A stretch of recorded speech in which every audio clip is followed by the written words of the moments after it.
Hi everyone, it's Simon here again from Sterling Coaching and on a rather delayed Monday's Moment video. So as I'm broadcasting this out, it's actually Wednesday. So over here in the UK, the weekend was a public holiday weekend, so we had what we call a bank holiday Monday. Yesterday was back to back with catching up, and I was hoping to do this yesterday. But as it happens, I've done it today, and this is following on from three sets of group sessions that I've had today.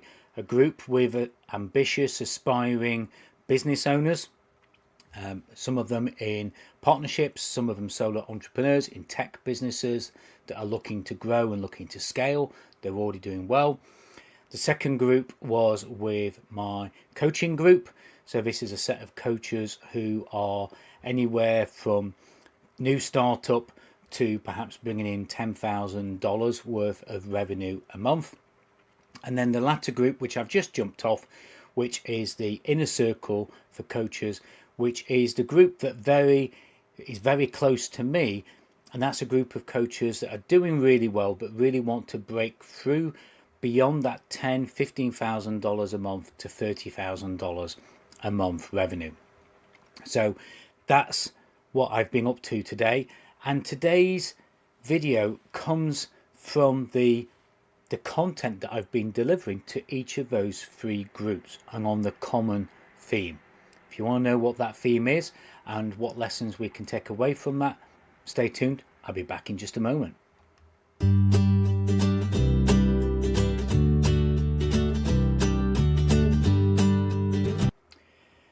Now, each group has a different set of content that's taught in today's Hot Seat Masterclass.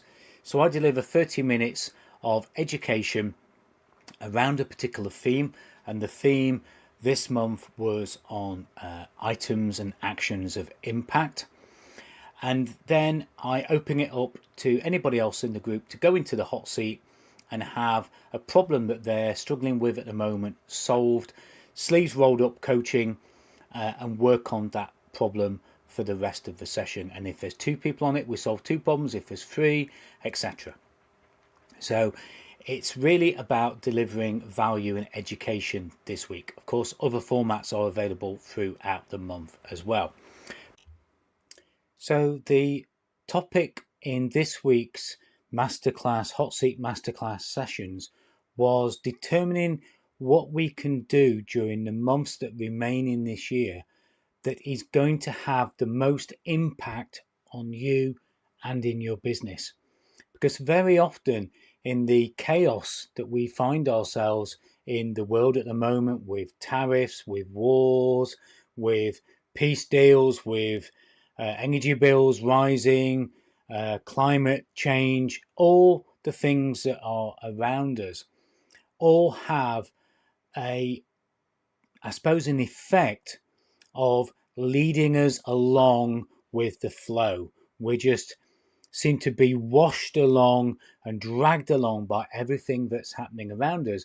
And we're dealing with all the stuff, but what we're not doing is the stuff that perhaps has the most impact for us.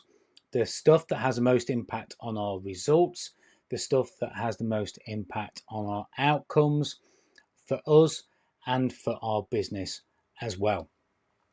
So the first thing I want you to think about in the week ahead is to do a list of all the things that you know would make a difference if you got them done, if you started working on them, if you undertook them before the end of the year, perhaps in the few weeks ahead, perhaps in the few months ahead, but certainly before the end of 2025. And do a list. And then on that list, just circle or highlight the three that will have the most significant impact on the results for you and the business, because they are the actions. They are the things that you need to focus on and that you need to get done amidst all the noise or the chaos, everything else that's happening around you. That's what we talked about in the first part of this. Now you can see from the slides on there, We had other things that we also talked through. We made sure these things fitted with our plans, the areas of our business, etc. But you'd have to be in the group to see the rest of what we talked about. But I do want to cover just one other thing that we did finish off with. Let me just move myself out the way here a little bit. There we go. And this is something I've realized over a few years, that there are two types of people. There are people like me, and perhaps like you, who love a deadline. They love that thrill of getting over the finishing line, over that winning line, whether it's in first place, whether it's we know we're going to be lower down the ranks. And this comes from my involvement in motorcycle racing. And I know from some of the racers that were in our teams and that we sponsored, you know, the really great people that won the races, that finished high on the podium, were the ones that were obsessed about the finish line. Okay, and they did everything that they could to get to that finish line in whatever position was, whether it was on the podium, whether it was beating a personal best, whatever it was. And it's the same with people who run marathons. You know, there are some who just do it because they want to get over the finish line, they want to beat that personal best, and it's about completing the marathon. Now, there are others that are more like the children that we see to this side here as I'm pointing, who like to build a map. They're looking for the treasure, which is what that is, their treasure map. They're looking for the treasure, but what they want to do is they want to go on an adventure. They want the camaraderie of the team. They want to go through all the different challenges and overcome certain milestones on that journey. And it's about completing the journey. And I've done that on occasion. And I certainly know if I was trying to climb a mountain, I'm less bothered about getting to the top of the mountain, and I'm more bothered about those base camps, those milestones as I go up. But there's still part of me that just wouldn't be satisfied unless I did get to the top. So you've got to decide which of these people you are. Because for some, if you focus on the finish line, if you stand at the bottom of Mount Everest and just keep looking up at the summit, then you can be paralyzed by the overwhelming task that is ahead of you. But if you stand at the bottom of Everest and you have a treasure map of how to get to base camp number 1, and then how to get from base camp number 1 to base camp number 2, etc., then you feel that it's achievable. Some of us will get bored if we're following a journey and a roadmap and we just want to get to the finish line. And we're loners. I don't play team sports. I take part in sports that very much are solitary sports. Some people love team sports, and that's because they're the kind of people who want to be part of a team, that want to feel part of the journey, that want other people to come along with them as well. And now, don't get me wrong, I love contributing, I love developing people, but myself, I'm a finish line person. You need to decide if you are, or whether you're a treasure map on it for the adventure kind of person.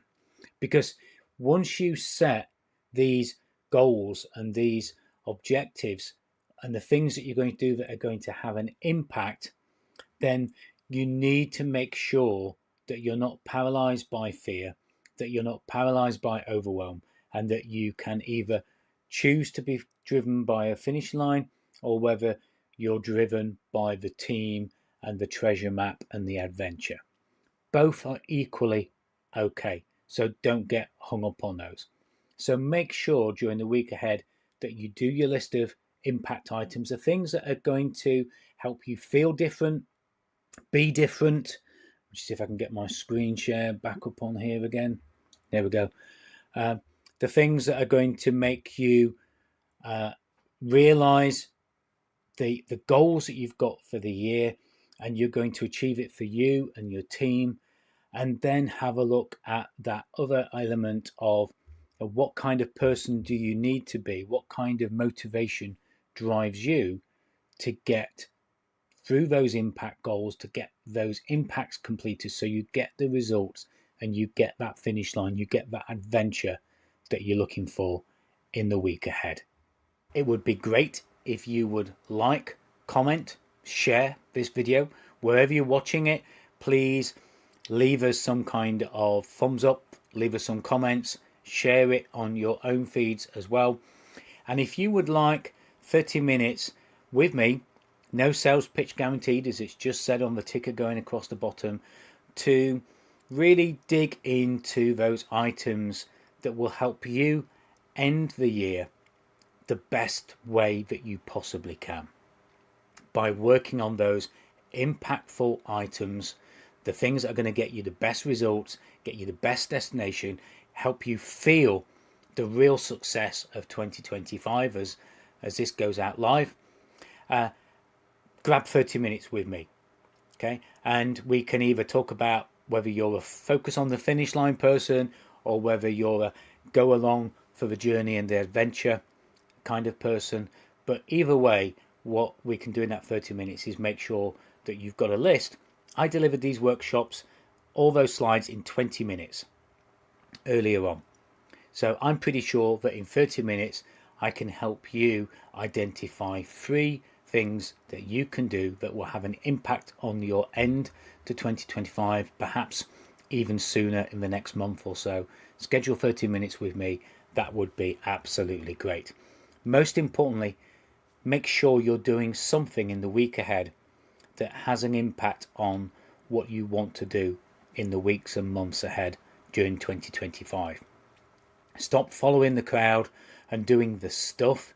Instead, do the stuff that has an impact for you, for your business, and for your team.